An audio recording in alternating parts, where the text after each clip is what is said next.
I'm inviting people to open our minds and hearts more fully to what darkness actually is and how darkness has been viewed by so many spiritual traditions across the globe as an instigator of spiritual growth and a deep source of restoration and regeneration.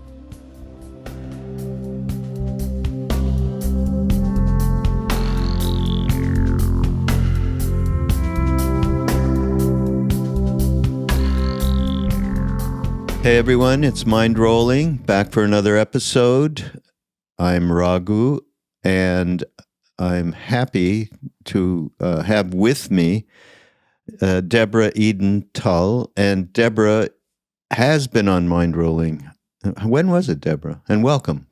Thank you. Good to be here. And our last conversation was around the release of my last book, Relational Mindfulness. So, oh yeah, right. Yeah. That's it. Yeah. So it's about a year and a half ago or something. A couple of years back. A couple of years, yeah. A lot of water under the bridge from that moment to this. Yeah. And well, we're going to talk about Deborah's new book, Luminous Darkness. There's some really great stuff in here, Deborah. Thank you for putting it together. But the weird thing is, you moved where I moved from, and you were like in California, in Ojai, and then I find this all out through the book. I mean, I remember that you had moved to Black Mountain, but yeah, we did a little bit of switch on that. We've traded places from the Asheville area to Ojai and vice versa. Two equally magical places in their own way. Yeah, true. Yeah. Warmer here, though. Maybe too. You said like too warm, and that's why one of the reasons. Yeah. So, tell me what was the gestation of this book and the intention and how it arose. Can you tell me that? Yeah, it was quite a beautiful process. This book was born between two retreats that I was leading. First, one in Big Sur, where I had a mystical experience under the night sky. Some listeners will know the magic of the Big Sur coastal night sky. And something happened there where I received a transmission about darkness as our great spiritual teacher that really sent me into kind of a spin internally, into a gestation period myself, continuing to receive this transmission for a few weeks. And I found myself next guiding a retreat in Santa Cruz at Land of Medicine Buddha. And a student asked on the final night, can you please share advice for us regarding navigating the pain of our world? And something came up that was a term I hadn't heard before. I shared that I felt it was time to embrace the path of endarkenment alongside enlightenment. And that's what gave birth to this book, ultimately. Seems pretty direct. What was a little bit more detail on the initial experience? It was an experience of, well, I'll back up and I'll share that I'm someone who has many decades of meditation practice and practice of animism that's allowed me to really understand our capacity to listen to the natural world and to receive communications from other forms of life. But I had never received communication from star. And that's what happened in this experience. And it's one of those kinds of things, that doesn't make any sense. That's not a rational mind experience. And yet you palpably, through every cell in your body, recognize what's happening. And it was a kind of conversation, the kind that happens through beyond words, metaphor and image, and something happened there in the dark of the night. Ram Dass would say imagination. Imagination is a big piece, the conscious use of our imagination. It's one of the topics in this book. Yeah. Well, that's terrific. And there was no entheogens involved, right? Nothing external involved, just a deep meditation retreat. So there's one little poem in the book that gets across stuff that's not rational probably better than anything, I would say. Yes. I don't know if this poem is this a chapter head? I'm not sure. It's The Verdant Cavern of the Underworld, or that may be the title of the poem. In order to rise from its own ashes, a phoenix first must burn. And who wrote that is a woman named Octavia Butler, who I've never heard of, but this is a fabulous, right on, yes. in a few words, saying what it is.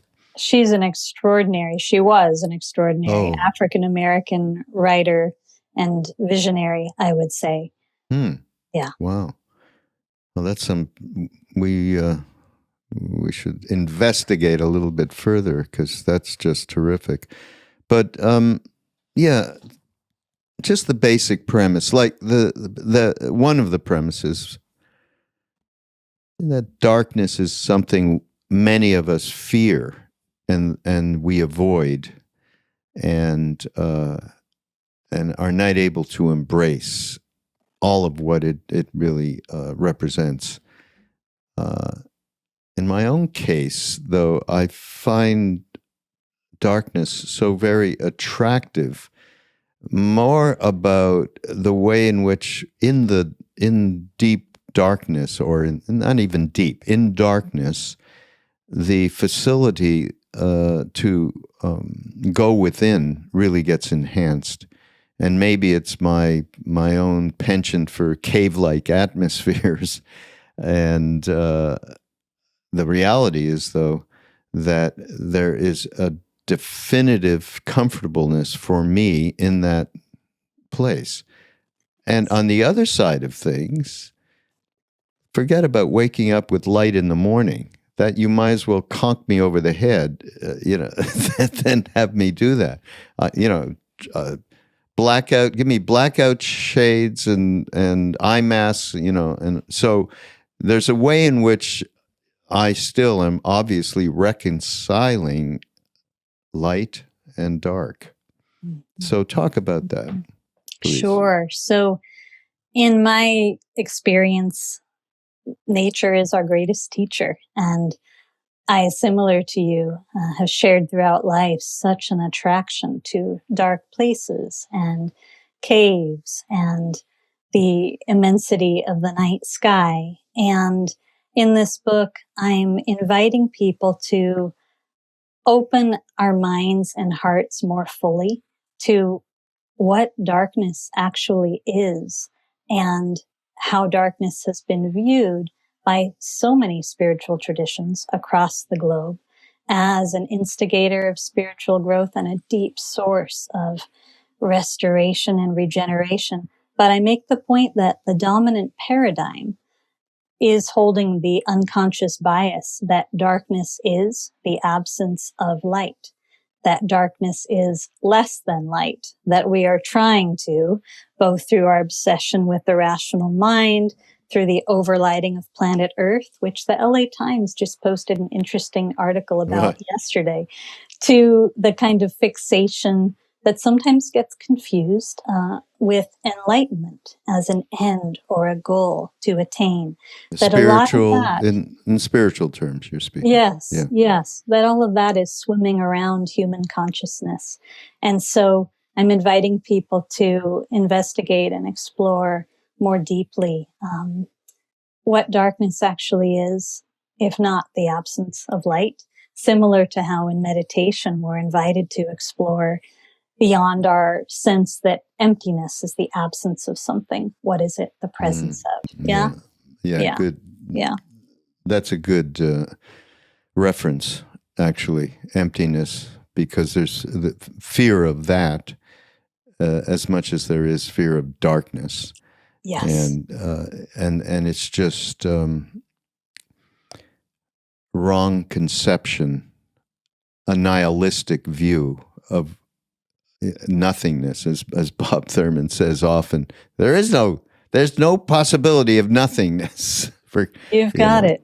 Yeah. So as the book is titled Luminous Darkness, we can also speak of fertile emptiness, right? And yet many people, another way that we can think of darkness is the unseen, the invisible, the formless. We can think of darkness as the yin, slow, still aspect of nature. And again, in the dominant paradigm, a lot of that is, let's try to push that away and keep up our fixation on speed and light and rational knowing. Yeah, it's all part of that fabric.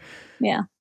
I must say, though, that people might think, well, okay, this book is great. It's really allowing me to address the darkness psychologically, emotionally, that I push away inside myself. And then you think of Deborah, who wrote this book, and you might imagine that in her past, like in all of our past, we have stuff from socioeconomic conditions, family conditions, mostly family conditions, that always renders the real adversity for us to transform in our lives.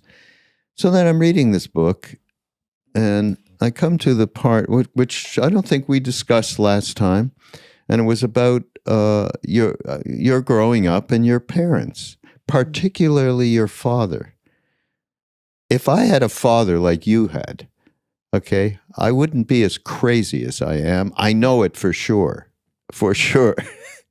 You got to tell everybody about your father, okay, in detail. I think it's extraordinary. I've heard about this with one other friend of mine, whose father mentored him the way your father meant. But please tell that story. Yeah, well, I have tears arising right now just as I presence my dad, because I lost him when I was 11. But up until that age, I had an incredible father and my first spiritual teacher. So he was really a beacon in our community. He was a contemplative Christian. My mom was Jewish. We were a mixed Jewish Christian household. I had hippie parents.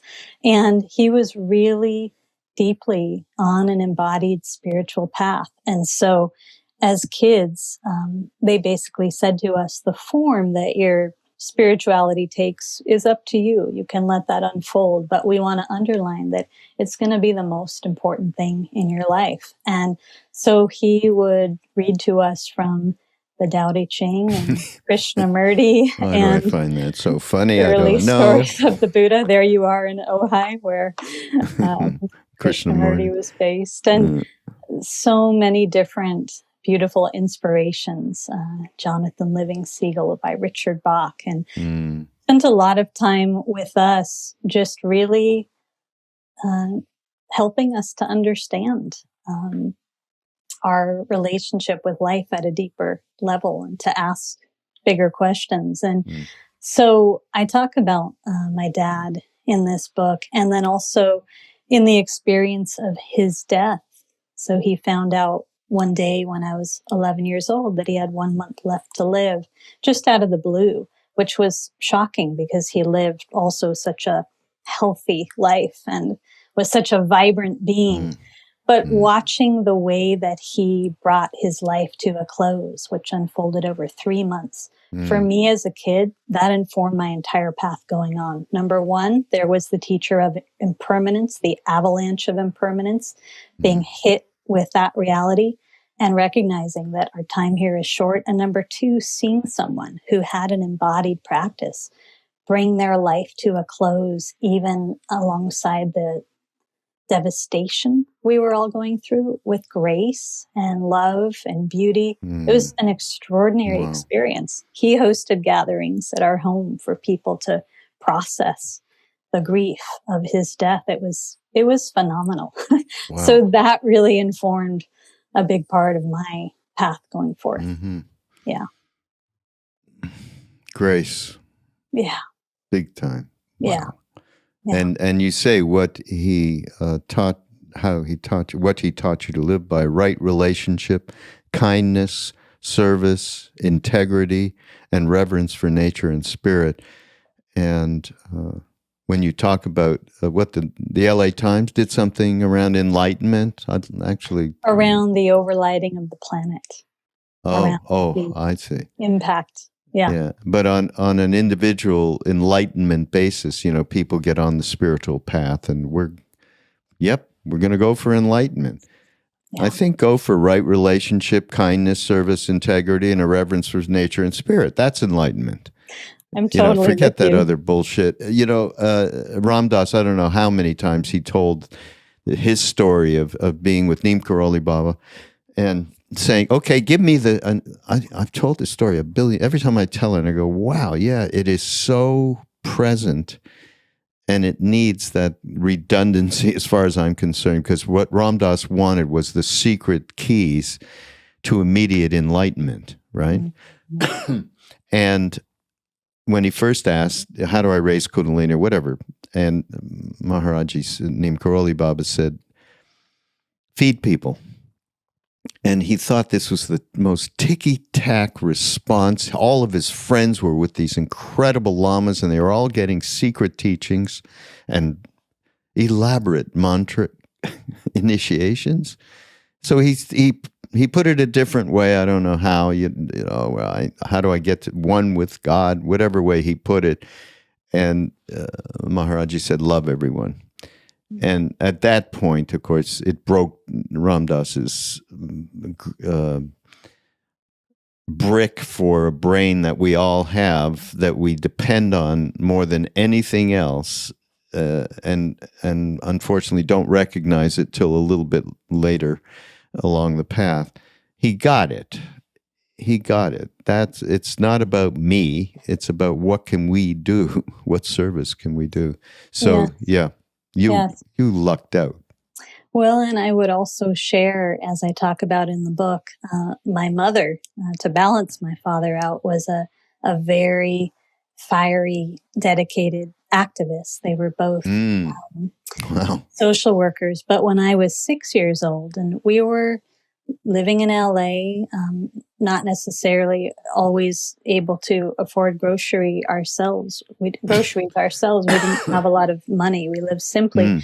But my mom read an article in the LA Times about the plight of children in Skid Row and homelessness. And she raised hell within the next 2 weeks, managed to have a meeting with the mayor, managed to raise funds, and began her first of 4 nonprofits serving systemic homelessness. And Jesus. So my family had a unique LA experience, which also formed my path of collaborating with people in service as the priority. And I certainly also got to see the challenges activists face and the plight of bureaucracy along those efforts. But it was an extraordinary, I wouldn't have changed a thing about how I grew up in that context. Say the least. Yeah. Oh my God. Yeah. It's very hopeful for that our children start to have more of that experience would be a hopeful sign, I think. And I'm with collectively. You. I'm with you. Yeah. So here's something to maybe explain out a little bit. Hierarchical perception is the root of delusion beneath every ism we face as a species. And this is under enlightenment is neither an end nor a goal. And we, of course, just talked about that a little bit. But can you talk about that? I don't think that I do think, rather, that this is part of the endemic runaway train of divide, particularly, well, in the world, but in this country, it's so pronounced. So I think there's something to relate with what we're going through around this concept. Yes, and I love that phrase, the endemic runaway train of divide. That's what we're experiencing. Yep. So one of the things I've always loved about meditation practice, even from like the first retreat I ever did after high school, was just the experience of returning to, I know what Dogen, the 12th century founder of Soto Zen, describes as original consciousness, connection to source, return to source.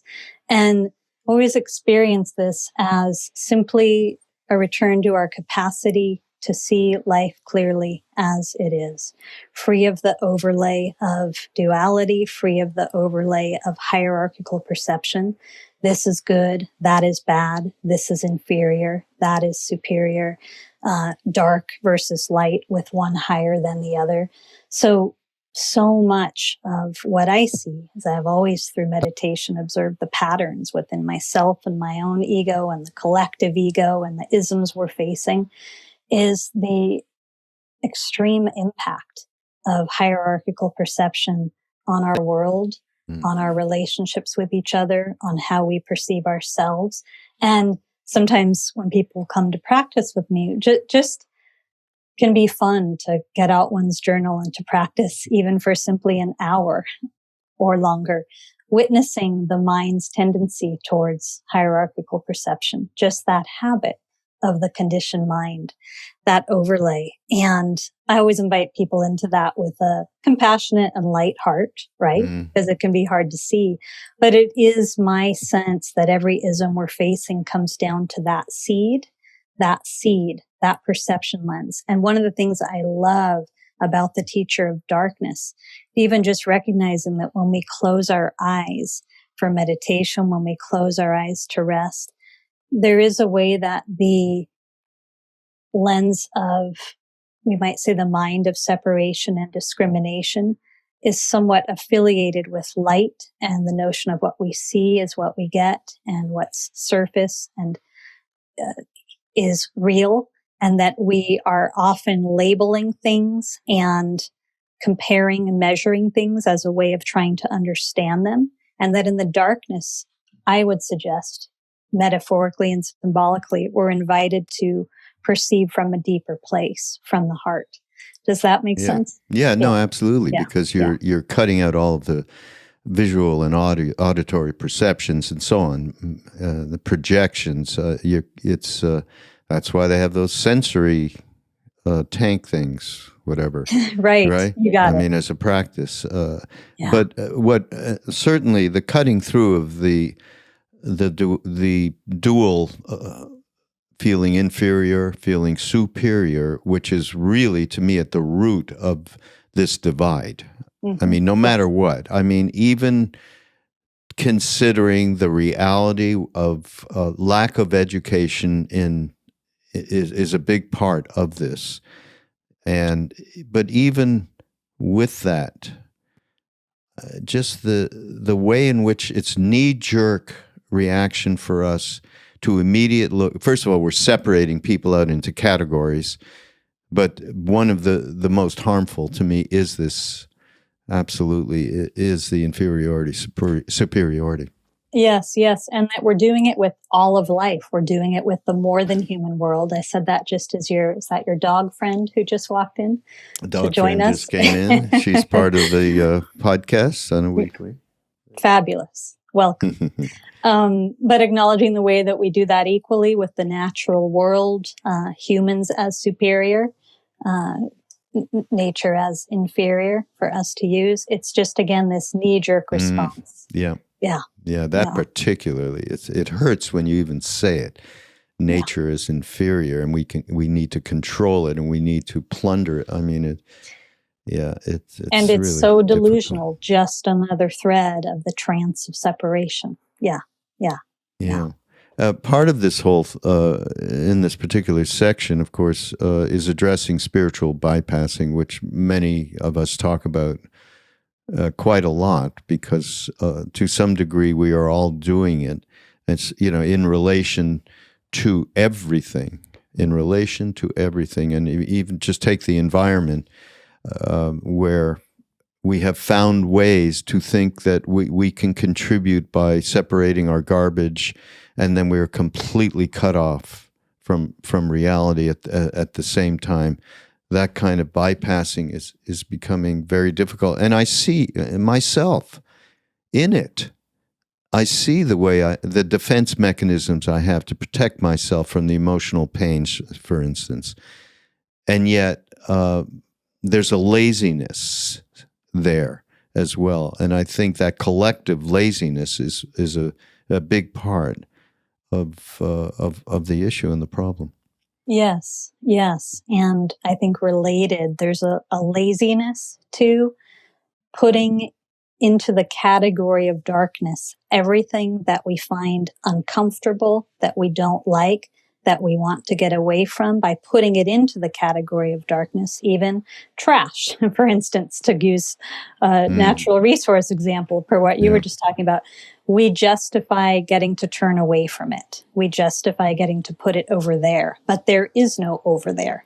There is no away where our trash goes, actually, just into landfills that pollute our planet. And there is no away that we put emotions or ancestral karmic issues, shadows that we wish we could avoid.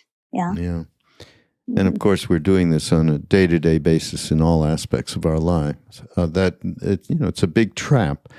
We're on the spiritual path, but we're ignoring a lot, which is why I like to do podcasts with Buddhist psychotherapists. Actually, they're quite wonderful, and they usually end up doing some kind of therapy with me.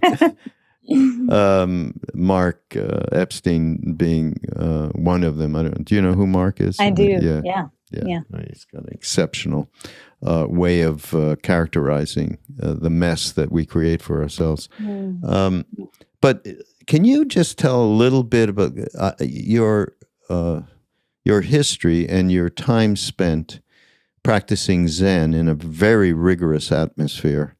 And you do tell the story that there was at one point you went through personal transformations full of both discovery and terror. I think you remember that time in your life. And the headline for me in this, reading through this and recognizing myself in it as well, years past, but the fear of the unknown, that perceived change as loss, I think that's extraordinarily important. So, but maybe characterize it by what were you going through? Well, first I would share that the title of that part of the book is called Befriending the Night. And I think of both the night that all of us on the spiritual path are asked to face as we go through our own transformation. We have to face the absolute unknown as we let go of the familiar self, our fixed identity, the comfort of how we had seen ourselves. The story we tell ourselves, right? You got it. And simultaneously, collectively, that we are facing the absolute unknown, a greater degree of uncertainty than any of our ancestors faced. And so this invitation to befriend the night, to recognize that the night is here, and there's tremendous invitation to learn how to befriend the unknown. So for me, that time, I was 26 when I moved to the monastery, and I had already been meditating for quite some time and was really on a path as a young person of trying to, quote unquote,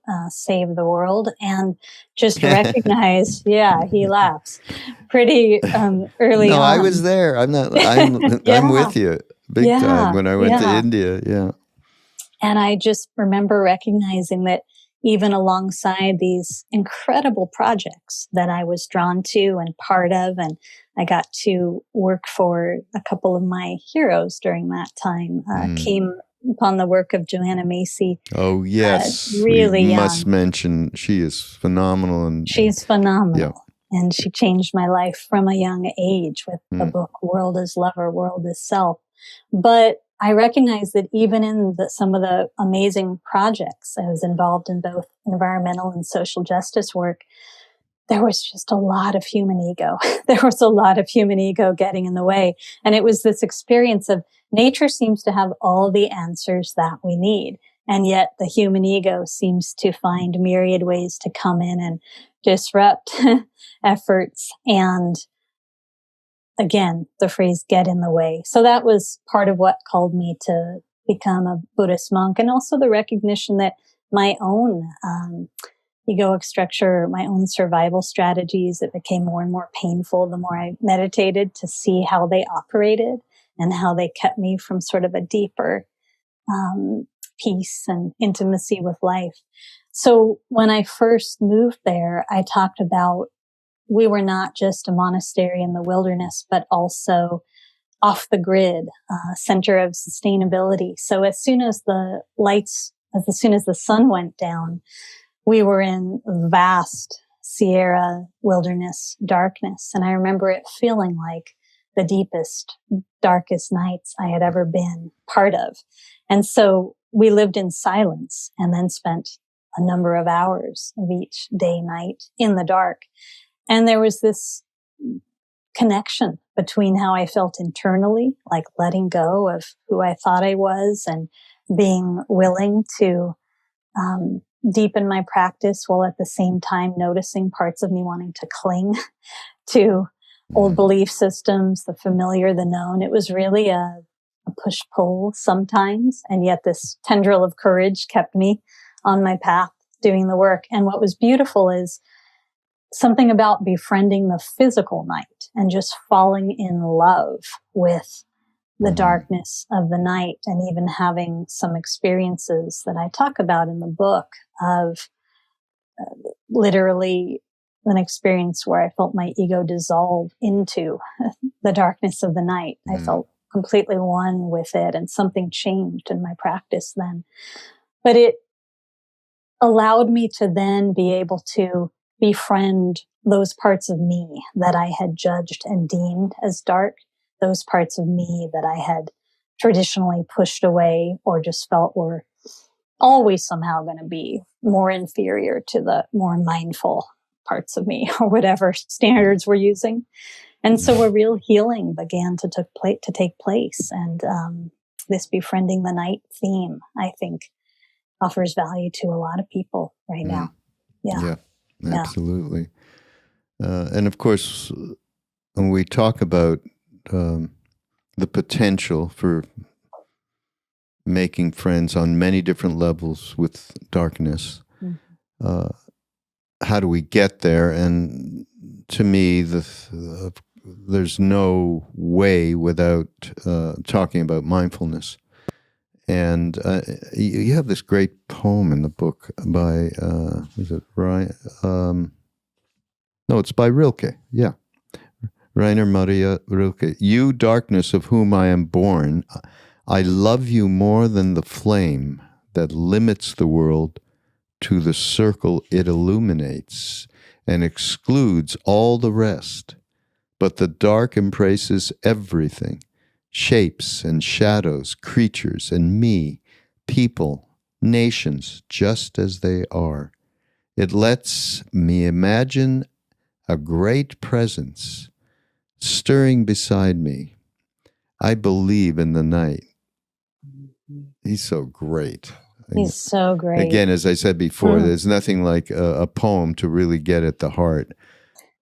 Yes. Of what, and just to share, that poem came to me because I was having tea with Joanna Macy at her home in Berkeley, sharing with her this vision that was emerging for this book. And she got really excited and said, hold on, wait. And she went to her colorful, magical bookshelf that I'm always mesmerized with and pulled out Rilke's The Night and read it to me. And I remember my first response was, do I even need to write this book? She said, he always says all of it. Yeah, really. Yeah, but let's talk a little bit about mindfulness as it's translated to remember. And yeah.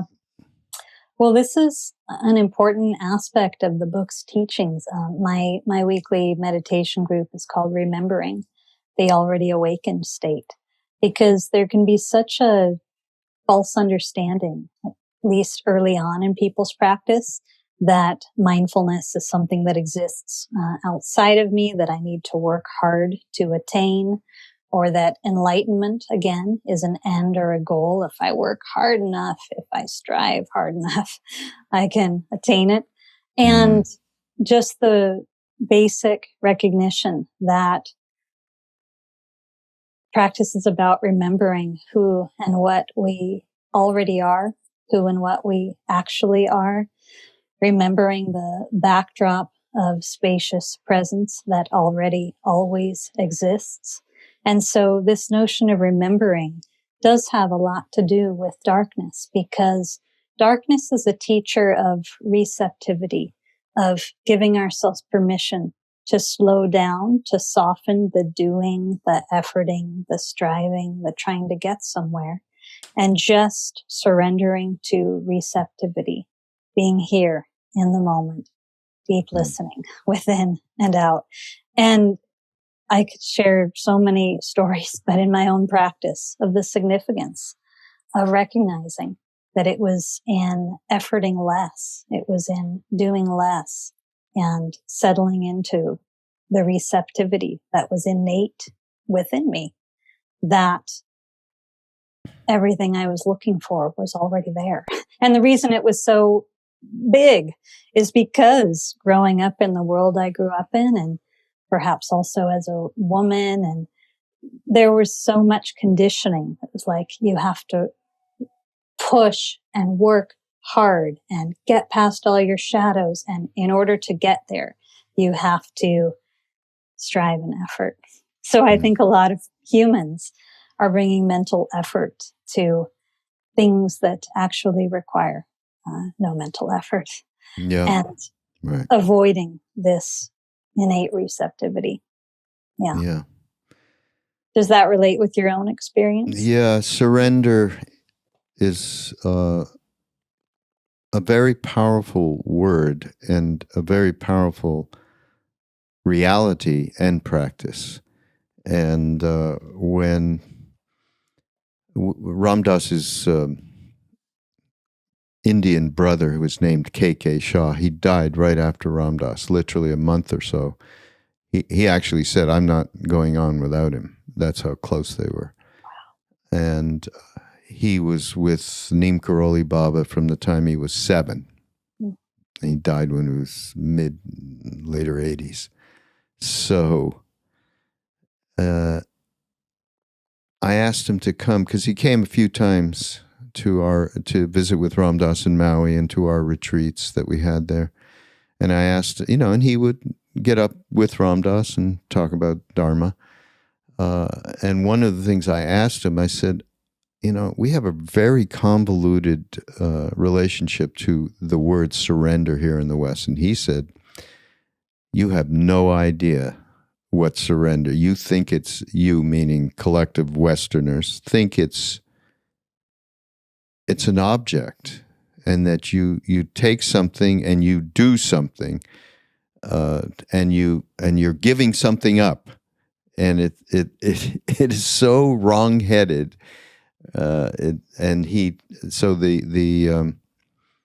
He basically transmitted what it is in Hindu religious lore.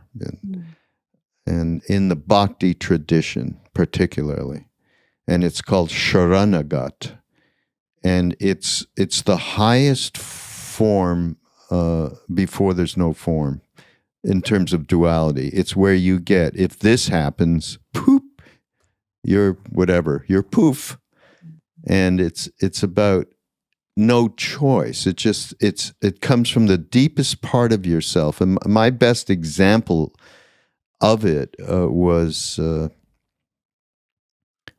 when I first went to India, and I met up with Ram Dass at another ashram with another guru, and everybody was bowing and touching their feet, and I was like, yucky. I'm 23, 4 years old, right, and not experienced any of this. And Ram Dass, I said, "What is this about?" He said, "Well, it's the divine in you, honoring the divine in them. And if you have a problem, this is good stuff to work with, as Ram Dass, as you would think he would say. I went back the next day, same thing. I just had no relationship with the moment of surrender. Of course, I was so naive that I didn't understand that surrender was deep. It was inside me. It wasn't outside me. Yeah. I couldn't connect that at all. So it was just, my whole mind was flummoxed by this. So I ended up going up, and Ram Dass had given me a note from the teacher to go meet the principal, which was Neem Karoli Baba, and that happened. Anyhow, but what happened is so we were just sitting out waiting for him to come out from his inner room, and he came out, and the door banged open, and this big blanket Baba came out. I had nothing. There was no thought. I just went flat on the floor in front of that thing. It was way beyond any mental anything. And there's no concept of surrender or anything like that. It's just like the divine presence. Was recognizing it. It was just recognizing it, and it was all over. It wasn't outside me. It was in everything. Yes, that kind of surrender is difficult for us in the West to consider, because we're mostly on defense about giving up your power to anybody. Yes, and yet the story you're describing is the ultimate power of shared power, power of the divine. So I love that story. Interconnection with absolutely everything. Yeah. And I love, you just mentioned it, Deborah, talking about receptivity, and you talk about it as a path for a relational intelligence. And it's interesting because we're doing a retreat in Maui. Actually, we continue legacy retreats, we call them, and have all of our friends, Jack and Sharon, whoever can come, and Krishna Das. And this particular theme is going to be about relationship, interconnectivity, and interbeing. That's what we're hoping we can expand on. So I'm looking at this receptivity, and just deep listening is so important. There's a famous quote from Simone Weil: the most generous thing you can do for another human is be completely present in the moment with them, listening. Yes. So, talk about that a little bit. I love that quote. Deep listening simply cannot be undervalued. And deep listening, absolutely, as a practice that extends within ourselves, with others, and as I talk about in this book, with every form of life.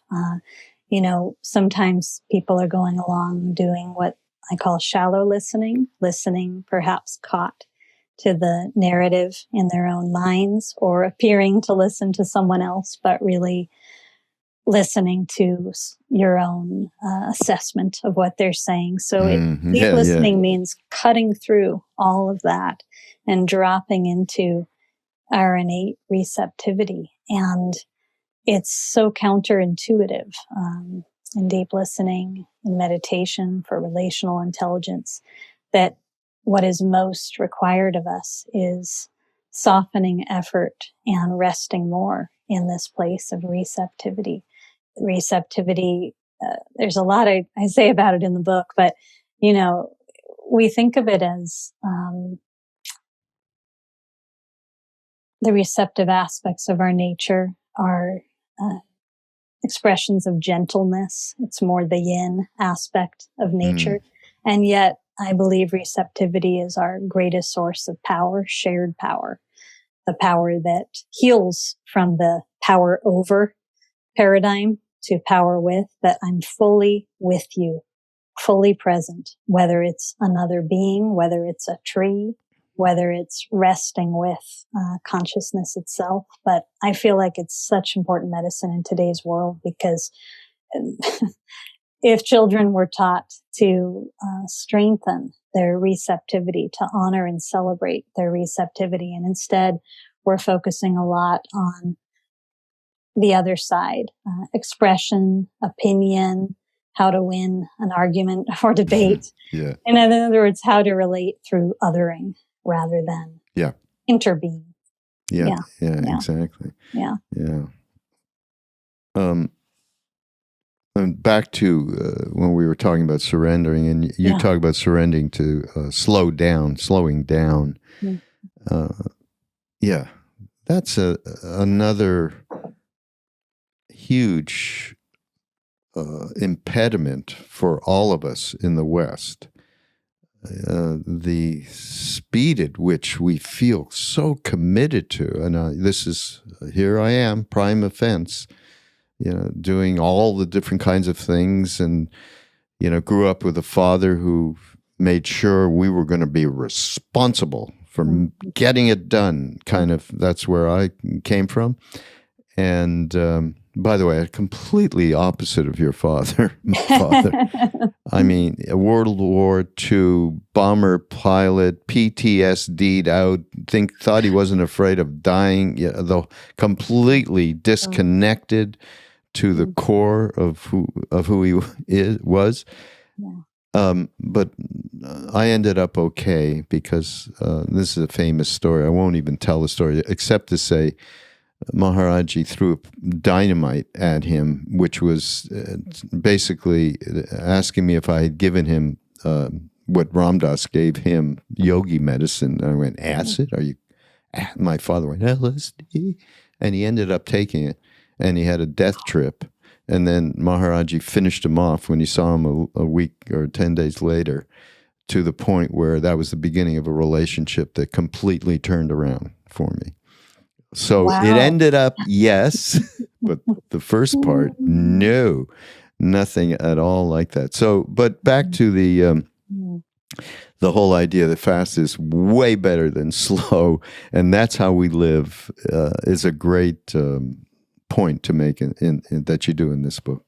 Yeah, it's another expression of light, and the yang are superior to dark, and the yin and the slow. And it's again part of receptivity and the feminine that we need to move away from, of course, the patriarchal blah blah.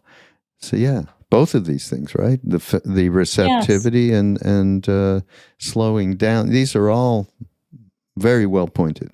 And just to underline for listeners that it's true, in this day and age, there's more for us to address in terms of the unconscious biases and the systems that need healing in our world.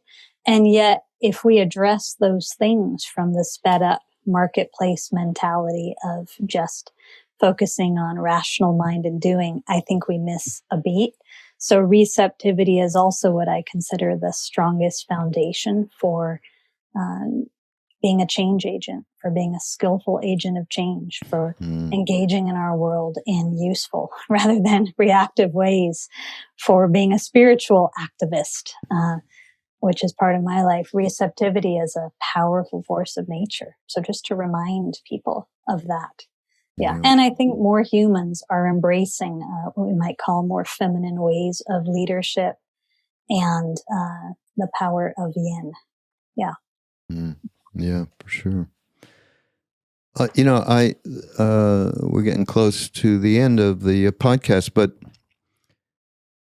when we talk about mindfulness and its translation, the Pali translation to remember, and we work with ourselves that way, not from the judgmental part, which is why Ram Dass's thing of loving awareness, being able to open yourself up into a place where it's not a witness, judge and jury of the mind of what is going on and what your motivations are.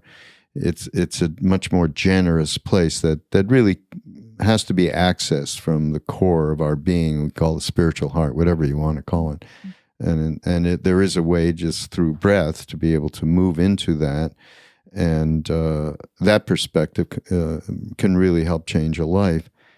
But so that's around mindfulness, which is extraordinarily important. Then you have this practice that I came upon in the book, listening to a tree, it's called.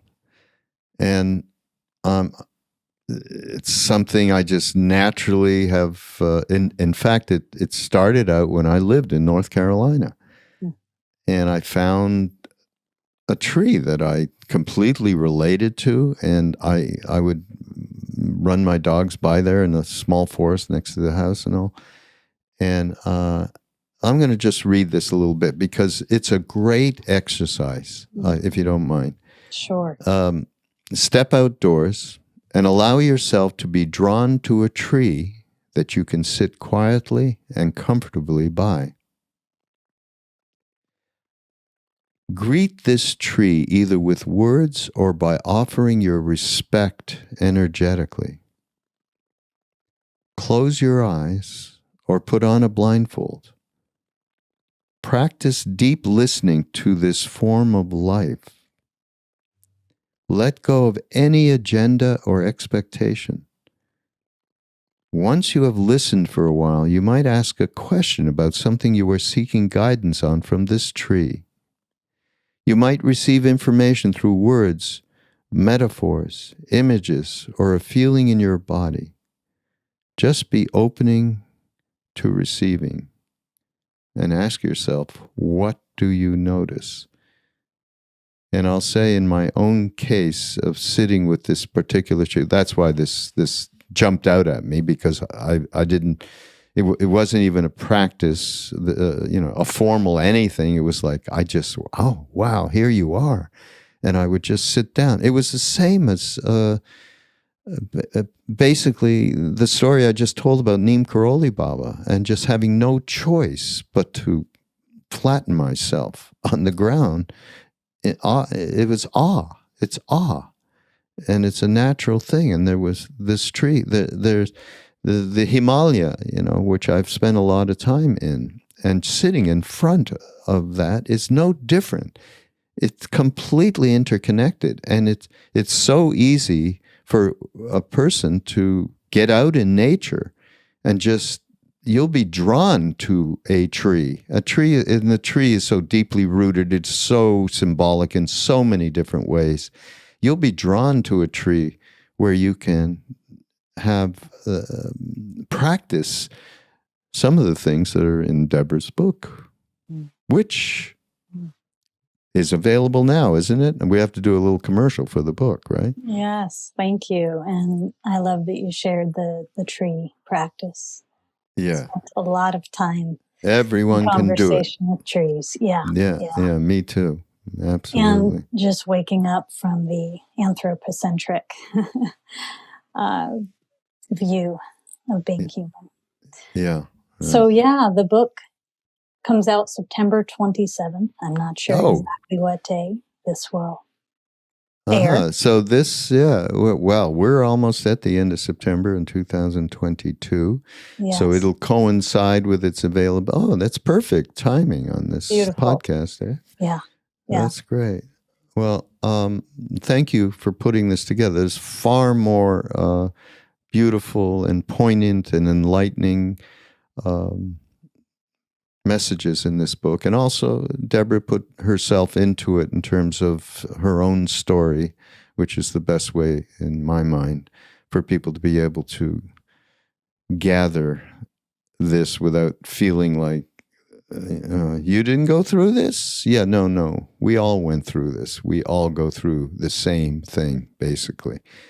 Except, Deborah, you just had that dad, though. And mom, you got to be waking up every morning with gratitude on that one, even though the truth is, I'm sure it was really difficult to lose him at such a young age. But yes, and it was somehow part of his teaching, and I do wake up in gratitude about it every day. Yeah. So nice to see you again. You too. Great to reconnect. Yeah, wonderful. Everybody, all of the links and everything to Deborah's books and this Luminous Darkness in particular will be on the show notes page. and some of the other things that we talked about and poems that we read. We should put you guys are doing this out there, do something with connecting people to Rilke. He's phenomenal. This is Mindrolling on Be Here Now Network. Go to BeHereNowNetwork.com and catch all the wonderful thought leaders and teachers, many of whom Deborah and I share in common in terms of our love. Thank you. We'll see you next week. Thank you.